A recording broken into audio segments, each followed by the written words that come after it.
কালব, খিনজির, এগুলা হলো সবচেয়ে নিম্নমানের। আমরা তো কুকুরদের দেখলে ঘৃণাই করি না, বরং লাঠি দিয়া, পা দিয়া লাথি দেওয়া কেউ ভালো মনে করি না, জুতা ছুঁড়ে মারতে চাই, তাই না? অথচ কুকুরের এক ইতিহাস আপনাদেরকে শোনাই। হায়াতুল হায়ওয়ান নামক কিতাবে লিখেছে, এক আল্লাহর বান্দা একদিন কোথাও যাওয়ার জন্য পথ চলা শুরু করছে। যাইতে যাইতে যাইতে যাইতে বেশ দূরে যাওয়ার পরে দেখলো পথের পাশেই একটা বিল্ডিং।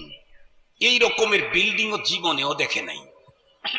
অনেক পুরাতন বিল্ডিং, 200-100 বছর, 300-400 বছর আগে। খুব চতুর্দিকে ঘুরে চোখের সামনে পড়ে নাই। আল্লাহু আকবার। আমাদের দেশের প্রতিটি মানুষের চয়েস হলো নতুন, ঠিক বললাম না ভাই? ঠিক বললাম? আমরা পুরান চয়েস করি না, নতুন চয়েস করি। জুতা কিনতে গেলেও ভাই নতুন কোনটা আসছে, কাপড় কিনতে গেলে নতুন কোনটা আসছে। কি বলেন? কথা বলেন না কেন? নতুনটাকে চয়েস করি, কিন্তু স্মৃতির অ্যালবামে নতুনকে রাখে না, পুরাতনকে।